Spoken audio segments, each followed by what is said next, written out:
the WNBA and Players Association to continue to negotiate in good faith. So this news in itself kind of doesn't change anything. Basically, what's going to happen is the players in the league are going to continue doing what they've been doing. If they made another extension for another 30 days or another 2 weeks or another whatever, it honestly doesn't matter. Until there's a lockout or a strike or an agreement is made, like those are the only times that something really changes in what is currently happening at the moment. And Breanna Stewart actually alluded to this in an interview that they never intended for this to be revealed. This was meant to remain behind closed doors, confined to private correspondence and calls.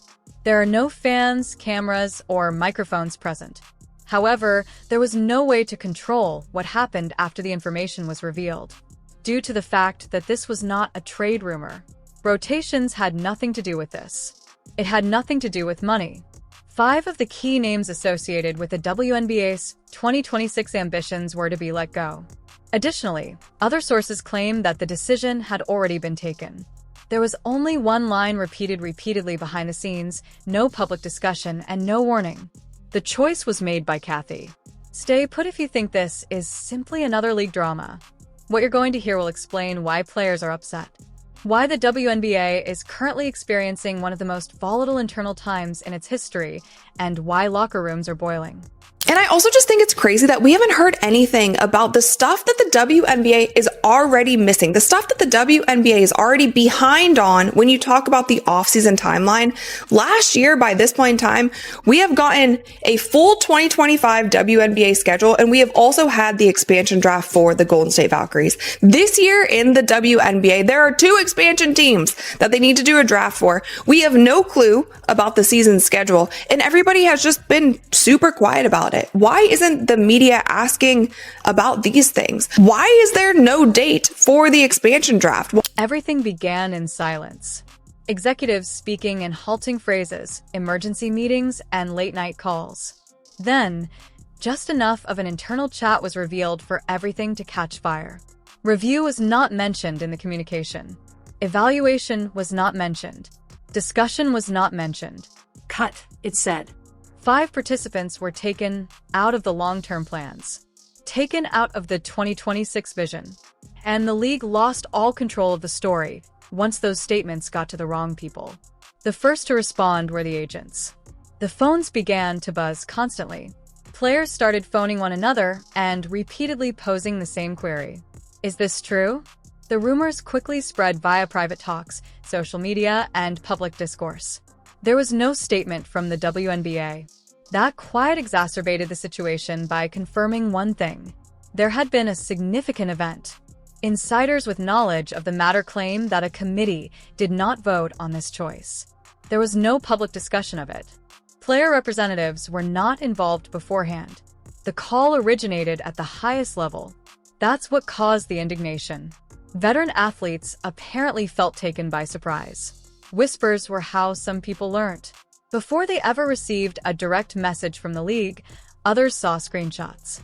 According to one source, the atmosphere in several locker rooms was extremely chilly. Another claimed that because the names being murmured weren't simply ordinary names, it seemed like betrayal. They were winners. They were in charge. They represented the league. Was like nearly mid-30s. And it says it resulted in 700 million losses over the course of the deal. The union believe that projection is false. Just putting it out there, if it was only 700 millions of losses, this deal would be signed already. And you might be saying, what does that mean? If it was only the owners signing off on this would be signed already. Because you might be saying, oh, WNBA owners don't want to lose money. 700 millions of dollars of losses.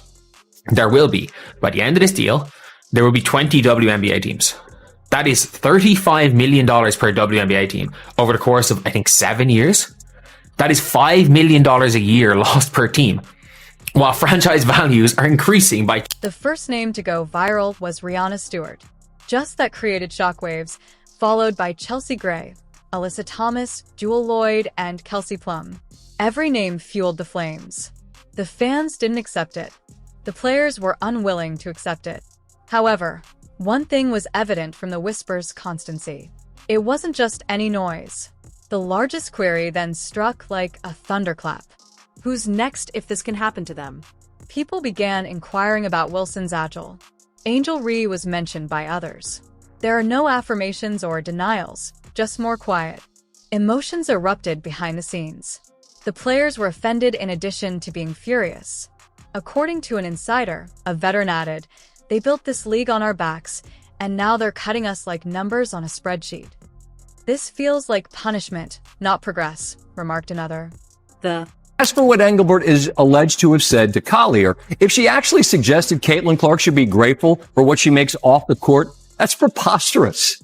Did you miss the Iowa years? Clark is the Tiger Woods tide that lifts all boats. And we know this show is proof. The highest rating we have ever had followed one of her games at Iowa.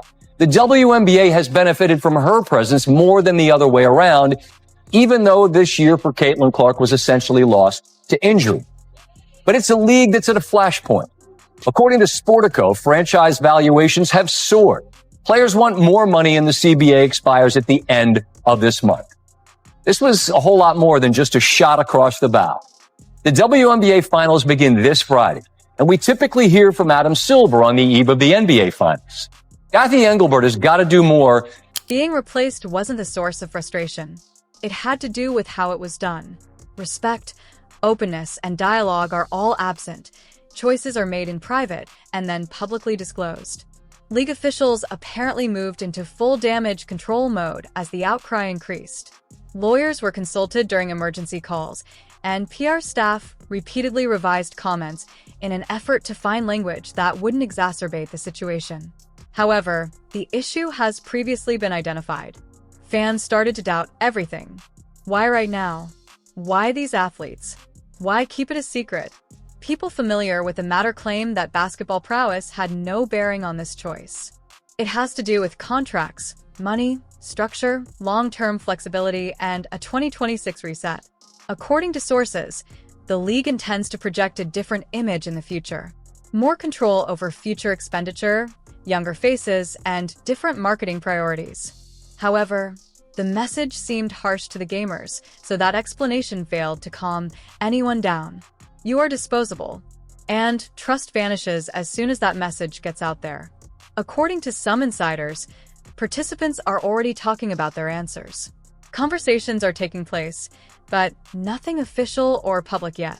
Silent planning, private meetings, and keeping an eye on every decision the league makes. So the Players Association is making sure that the players have somewhere to work out, but to me, I just feel like this is preparing for possibly the worst. And a lot of people are saying, like, it's fine. The season doesn't start until May. They still have plenty of time. They can still get a deal done. You guys, they don't have a lot of time. There's a lot of things to do during the offseason. And we've also seen, like, I'm sorry to just be blunt about this. We've seen how the WNBA runs. It's not always the most organized organization. Like, they need the extra time.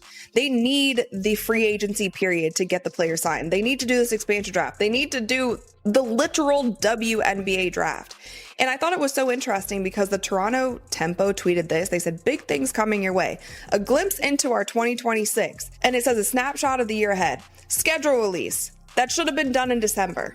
The schedule is normally released in December. WNBA expansion draft. The WNBA expansion draft was done last year, or 2024, I guess, in December of 2024, ahead of the 2025. Because there was more to this than just 5 names. Power was at issue here. Who is in charge of a league? Who is given a voice? Who can be abruptly removed? The questions get louder the longer the WNBA remains silent. It's said that sponsors are taking notice. Media personalities are circling. A growing number of former players are using coded language. Everybody senses it. Something changed. Insiders caution that if this ruling is upheld, it may permanently alter the players' relationship with the league. Because everything changes when stars start to think that devotion is unimportant. Future developments, commitments, and negotiations all alter. The WNBA is currently at a turning point in its history. Double down, take a step back, change direction, or run the danger of long-term consequences. Whatever happens next, one thing is certain. Cracks that were never intended to be visible were revealed by this leak. And the rage you're hearing about is increasing rather than decreasing. You now have the question. Was this a catastrophic error or a necessary reset? Should the league speak up or remain silent? Tell me what you think. If players are deserving of recognition, like this video, leave a comment below with your thoughts. This narrative is far from finished, and the next move might be much more significant, so please subscribe.